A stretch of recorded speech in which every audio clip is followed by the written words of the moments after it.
Well, I thought we were going to not get to chapter 13 of Romans, but I think we will.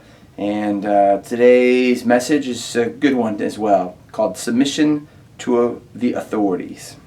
Everyone must submit himself to the governing authorities, for there is no authority except that which God has established. The authorities that exist have been established by God. Consequently, he who rebels against the authorities is rebelling against what God has instituted, and those who do so will bring judgment on themselves.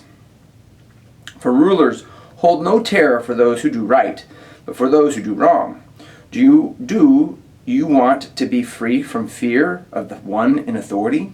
Then do what is right, and he will commend you. For he is God's servant to do good to you.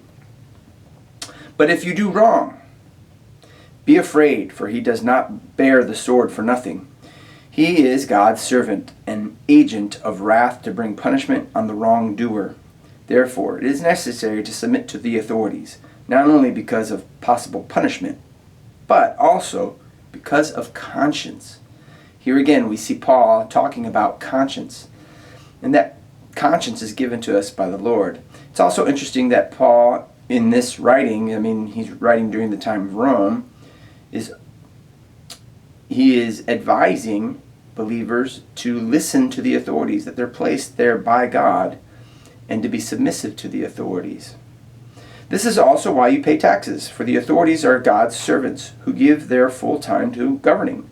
Give everyone what you owe him. If you owe taxes, pay taxes. If revenue, then revenue. If respect, then respect. If honor, then honor. Let no debt remain outstanding except the continuing debt to love one another, for he who loves his fellow man has fulfilled the law. The commandments: do not commit adultery, do not murder, do not steal, do not covet, and whatever other command there may be are summed up in the one rule: love your neighbor as yourself. Love does no harm to its neighbor. Therefore, love is the fulfillment of the law. And do this, understanding the present time.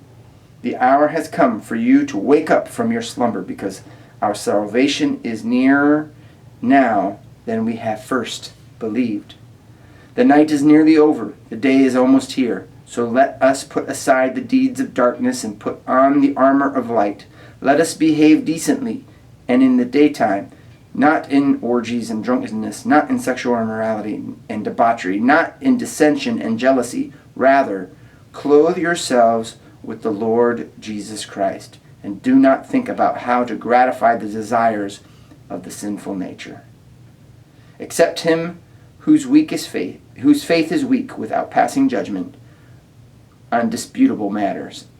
That last line is actually from verse 14, and chapter 14, and chapter 14 is also very, very interesting about being strong in faith. Does not mean, and maybe being open to doing whatever you want, can be very harmful to others who are new in the faith. And it's a really, really good chapter about how we ought to live life as people of faith, with the understanding that, Paul writes in other places, Corinthians, for example, that everything is permissible, but not everything is beneficial in faith, and that's true. And remember chapter 6, where he says, shall we continue in sin and let grace abound? By no means. We died to sin. When we continue in sin, we crucify Christ all over again. Anyway, been a pleasure sharing the book of Romans with you guys this semester, and I hope it will be a book that you might refer to or turn back to often as you go forth and continue in your studies, or for those seniors who are going on and graduating.